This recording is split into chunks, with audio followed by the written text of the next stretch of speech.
Hey, I'm back again. I wanted to brief y'all on the PICAT and the ASVAB. I've had a couple questions from people reaching out to me about that, and so I want to give y'all my little take on it and everything. And for me personally, I ended up taking the PICAT instead of the ASVAB, and the main reason was because, of course, it was untimed, it was unproctored, so I was able to take it, from my house. It's computer-based, so you do have to have a computer with you to take it.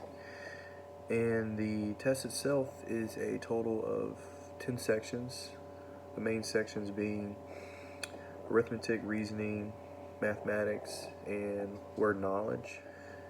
And to take the PICAT, you actually have to take that first. You cannot take the ASVAB before you take the PICAT.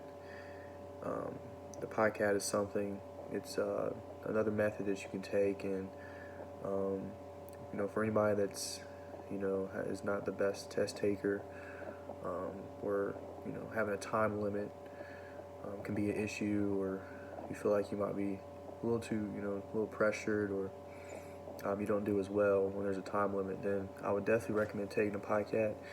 That's something I ended up doing myself. And so to take the PICAT, you have to register with your recruiter. And once you register with your recruiter, you'll then have 72 hours to take it from the time that your recruiter registers the test for you. Of course, you have to give like your social security number and a little information about yourself in order to register for the test. So be aware of that, of course. And from the time that you start the actual test itself, in that 72-hour time period, you have 24 hours, which is a full day, to take the PICAT. So you're able to come back to it if you say you have to do something in between the tests, even though I would recommend just going through the whole entire test.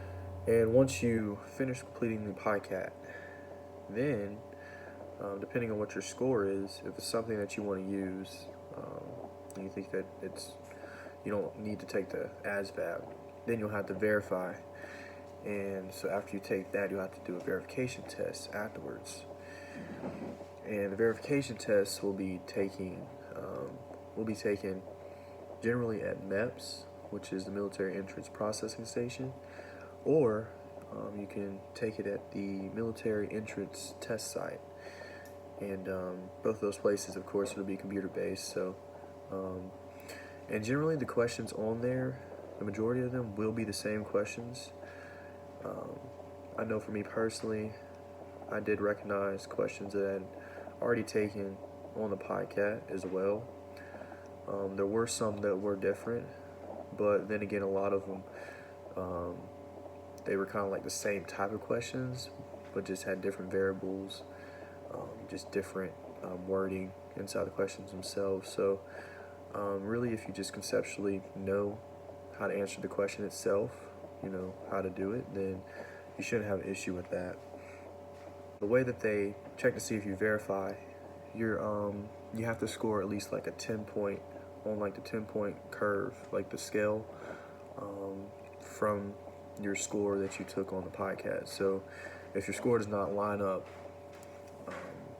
with your PICAT score when you verify, then of course you're not going to pass the verification test, and then you'll have to automatically take the ASVAB right there on the spot, and you won't have a choice. And also too, I thought that it was kind of interesting and made me feel a little uneasy about it, because I ended up taking the PICAT, and I scored really well. I scored at 89, and I knew going into the verification test I wouldn't have an issue with passing that.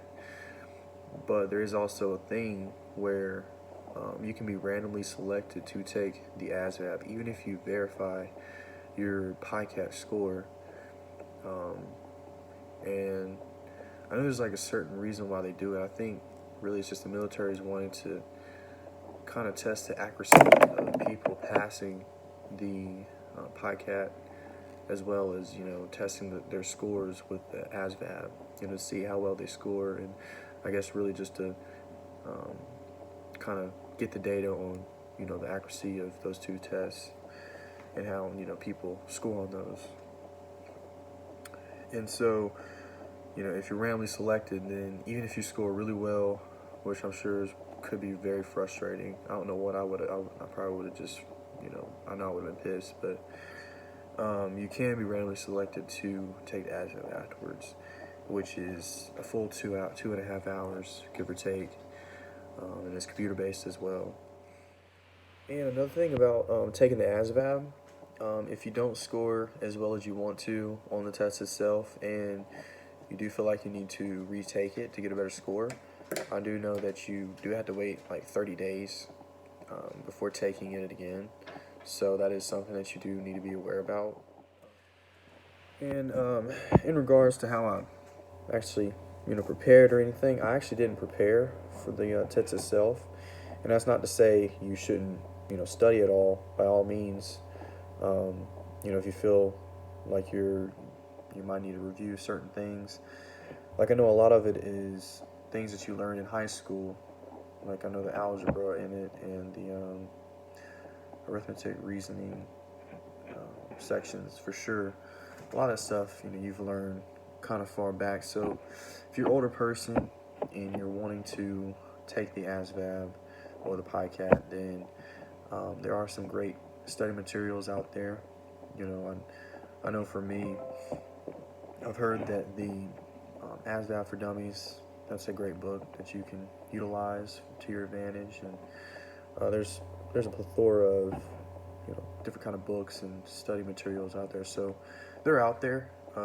Like I said, if you know, you can always take the practice ASVAB as well. Your recruiter can set you up for that before you take like the PICAT or the real ASVAB itself. So by taking that, you'll be able to see exactly what you scored really well on and what you didn't, and your recruiter can tell you, will let you know what you need to study on, and then you can, you know, focus on those areas that you didn't do as well on more to a T. Well, if y'all have any questions or concerns, feel free to write your question down in the comments section below. Anything I talked about, if you're confused on it, I'll be sure to help you out. And also, I'll put my email address and my Instagram name in the bio section, so you can reach out to me that way as well. Y'all have a good one.